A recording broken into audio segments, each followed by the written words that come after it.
The Boise State Public Radio app. News, music, and more. Idaho Matters. Morning Edition. All things considered. The Connector. And more. And more. You can take us wherever you go and stay connected. Without it, you're missing out. Download it free. You can also communicate using the Talk to Us tab. The Boise State Public Radio app. From the studios of Boise State Public Radio News, I'm Samantha Wright, filling in for Gemma Gaudette. It's a place of extremes, from 5 feet of snow in the winter to 110 degrees of heat in summer, from sagebrush to spruce trees, from a Rocky Mountain elk to chukars. It's the Hells Canyon National Recreation Area, and it's also extremely beautiful. This year, this incredible natural wonder turns 50. And the Andrus Center for Public Policy at Boise State University and the James A. and Lewis McClure Center for Public Policy Research at the University of Idaho have teamed up to look back at Hells Canyon's creation and to celebrate this 650,000-acre national treasure. Here to tell us more are Dr. Catherine Himes. She's the director of the McClure Center, along with Dr. Emily Wakefield, Cecil Andrus Endowed Chair for the Environment and Public Lands at Boise State University. Welcome both of you to the program. And I want to jump right in. First, what is the Hells Canyon National Recreation Area? It's not an official wilderness, but it's protected in some way. What is it? Hells Canyon National Recreation Area is very large. It is over 650,000 acres. Wow. In western Idaho and northeast Oregon. And it also includes several different rivers with special designation as wild or scenic. So we've probably heard of the Snake River, but it also includes the Imnaha River and the Rapid River. And part of this area, the National Recreation Area, is designated as wilderness. And the entire National Recreation Area is managed by the U.S. Forest Service, and this spans the boundary of Idaho and Oregon. Describe Hells Canyon. If folks have never been there, what does it look like? Tell us about the landscape. I know, Catherine, you have some beautiful pictures. What does it look like? Well, Samantha, it is quite stunning. The canyon is actually deeper than the Grand Canyon. Wow. So it's the deepest canyon in the United States. And it is, I think, a landscape that includes a lot of rugged slopes. It's quite arid. And there's some very interesting flora and fauna in the canyon. Lots of wildflower blooms at certain times in the summer. There's also a lot of recreation activity on the rivers, as well as people hiking, hunting, fishing. But it's very hot down at the bottom of the canyon. But then if you think about places like the Seven Devils Mountains, it's mountainous. It is high elevation. So I would say a huge diversity. Well, and you know, I'm thinking of there's 5 feet of snow sometimes in the winter in places. It gets to 110 degrees in the summer in places. It's kind of a land of extremes at times. And lots of animals. You mentioned flora and fauna. There's Rocky Mountain sheep. There's elk, all kinds of animals. And it's just beautiful. It's a gorgeous, gorgeous place. And Catherine, you've been there. Emily, have you been there? It's just beautiful. I have. It's a spectacular landscape that I think really emphasizes the ways that Idaho and Eastern Oregon give you a sense of the enormity of the landscape because the panoramas are kind of unparalleled.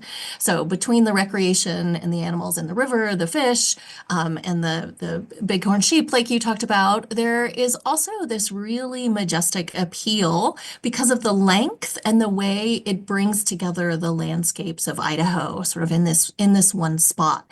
It's isolated, right? It's a long distance from big populations of people. So it's one of the places that I think is still sort of remote and distant, but also really enormous in how it is. I have not been for a while. I've been to most of the places around it.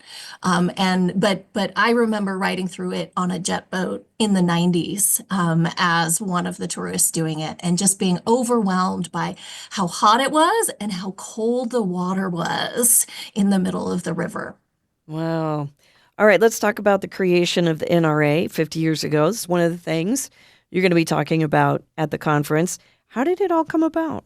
Great question, Samantha. And I think that the NRA is one of these amazing historical stories where it was not flashy and fast and immediate, but it was the product of a number of different constituencies and political representatives that figured out a way to keep this place wild and to keep it open for the public.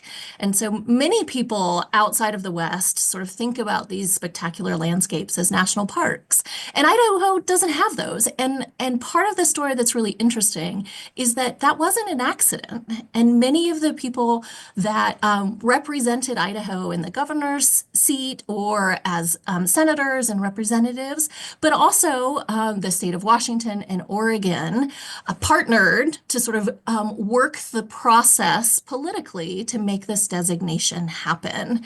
And how the pieces of that fit together is very much kind of a slow unfolding story about trying different committees and different proposals and finding a place where people could come together around things that didn't satisfy everybody, but that met a collective set of goals. Well, and I will add that it took multiple sessions of Congress. There were, I would frame it as some fits and starts. There were proposals that didn't get out of committee. There were proposals that perhaps passed one body of Congress, but not the other. And there were hearings that took place in Idaho and in Oregon, specifically in Lewiston and LeGrand, so constituents could provide direct input to these leaders, these congressional leaders, what was really important to them as this national recreation area was proposed. I will share some of the names that were involved over many years to get to a national recreation area. And these are names from Idaho, from Oregon, and from Washington. But there's Idaho Governor Andrus, a Democrat, U.S. Senator McClure, a Republican. There's also Senator Bob Packwood, a Republican from Oregon. There's U.S. Representative Orville Hanson, a Republican from Idaho. Of course, Senator Church, a Democrat from Idaho. Senator Hatfield, a Republican from Oregon. And then Len Jordan, a Republican from Idaho, who was a governor at one point. Also, Governor of Oregon, Tom McCall, a Republican. Another governor of Oregon, Robert Straub, a Democrat, and then Dan Evans, a Republican governor of Washington. So you get the sense that it took many different people in Congress as well as in the governor's seat to make this happen. And you heard me mention intentionally Democrats and Republicans all working together. well, and this is, I think, part of the great idea of a partnership. I mean, so many people had to get together and collaborate and communicate to make this happen. And the ways that they did it really demonstrate how these men were committed to the places that they knew and loved. And there are a number of different aspects of the creation of the National Recreation Area that had to do with the different features that we described. So, for example, on the Snake River, Senators Frank Church and Len Jordan worked together on a moratorium on building new dams. And so keeping the river wild or keeping portions of it wild was a big part of the momentum behind it.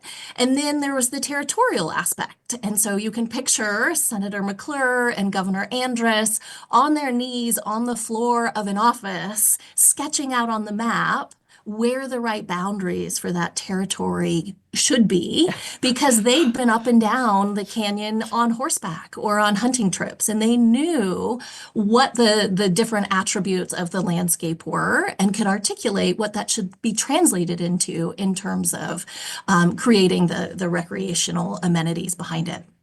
Wow, I love that picture of them on the knees trying to figure out where everything fits. I really love that. Catherine, do I understand you had some info from a McClure staffer that you're going to share? Yeah, so of course, staff are a huge part of making anything happen, whether we're talking about Hell's Canyon Recreation Area or any other thing that happens in Congress or in the governor's office.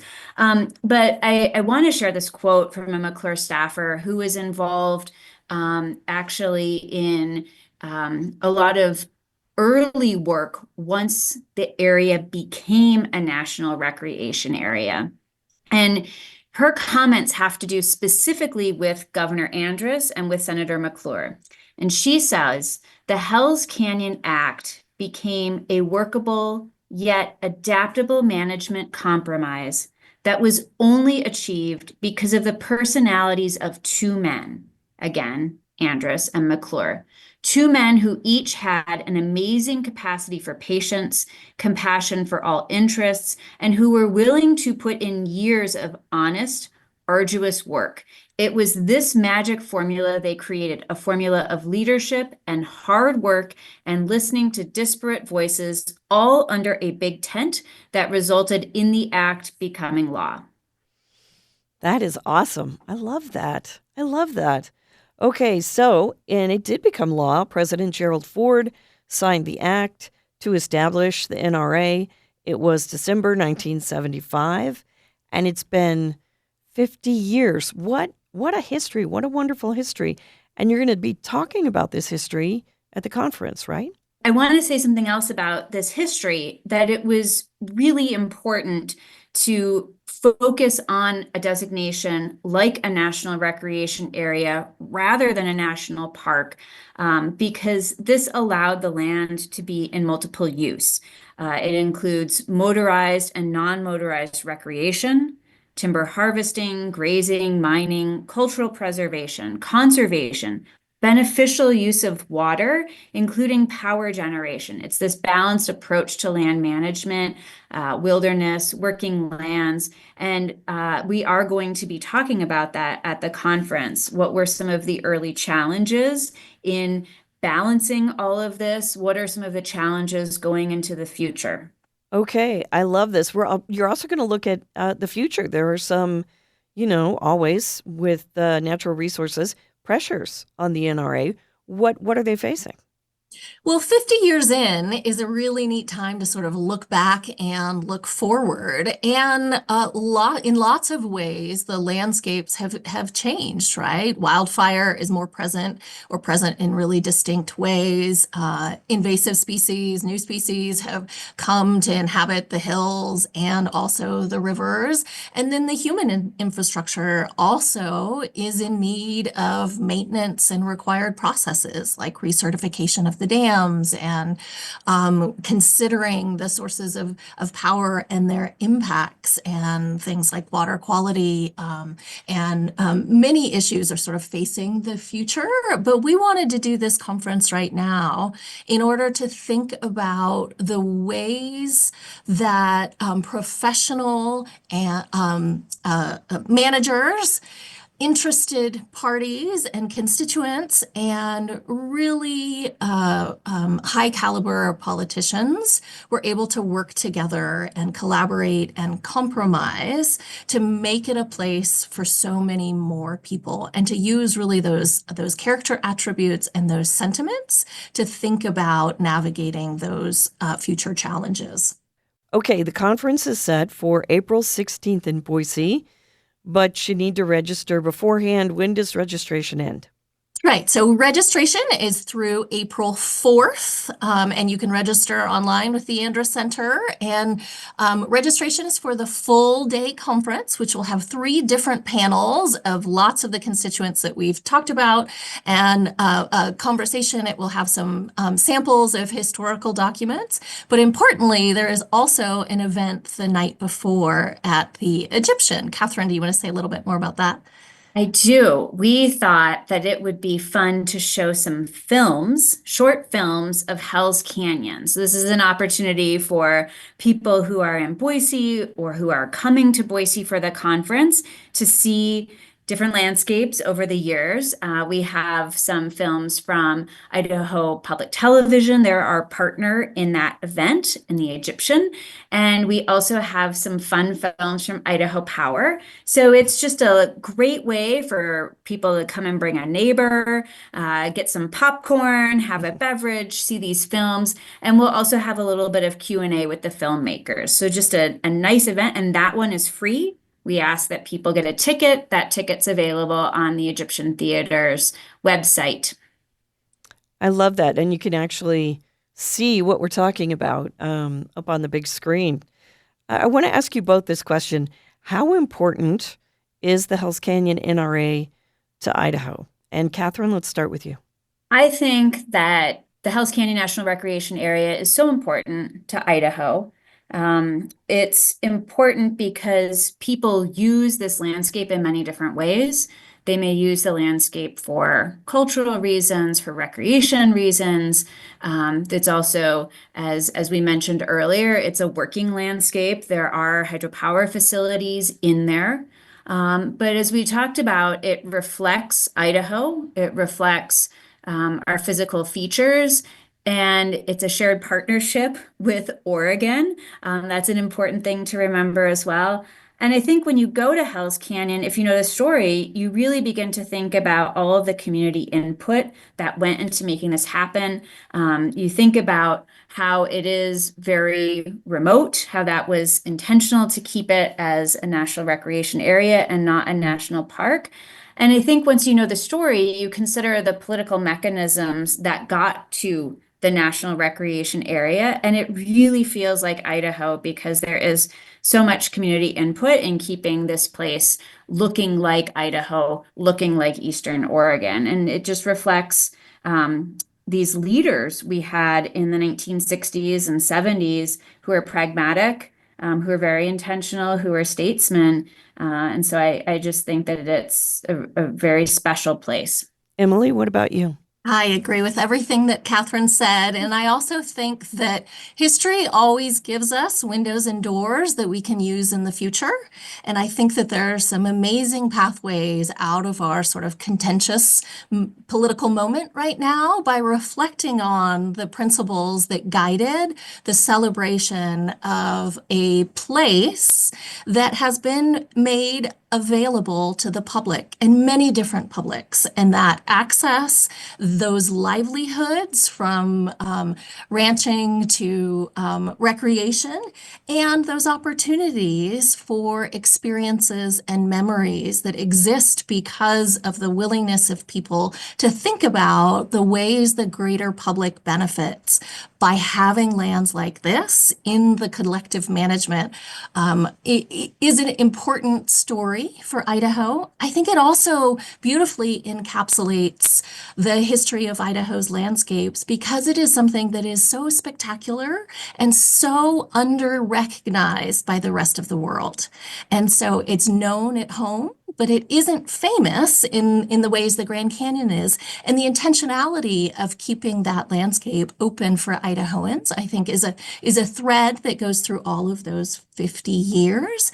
But I also think as much as Andrus and McClure were leading in this way, all of the other important leaders that Catherine mentioned had a role. And so it truly is one of those stories where the victory has 1,000 fathers, right? There were so many people in Oregon, Washington, and Idaho that had their fingers on making sure that this place was available for the public going forward. I love that. I love that. Can anyone come to the conference? They can, yes. They need to register. The day-long conference has a registration fee to cover parking and lunch and all of those things. But we have special spots for students and sponsorships that are available. But we would love to have anyone interested and at the film and at the conference. And we have a virtual option for the conference. And so if you are unable to travel to Boise, but you're interested in this topic, you can spend part of the day with us or all of the day. Oh my gosh. I want to thank you both for giving us a preview of the conference and a look back at the creation of the Hells Canyon NRA. Thank you very much. Thanks, Samantha. Thank you. We've been speaking with Dr. Catherine Himes. She's the director of the James A. and Lewis McClure Center for Public Policy Research at the University of Idaho, along with Dr. Emily Wakefield, Cecil Andrus Endowed Chair for the Environment and Public Lands at Boise State University. We've been talking about the April 16th conference titled A Hells Canyon Retrospective, 50 Years of Collaboration and Compromise. You need to register by Tuesday. We'll put links on our website, boisestatepublicradio.org. I'm Gemma Gaudette, and this is Idaho Matters.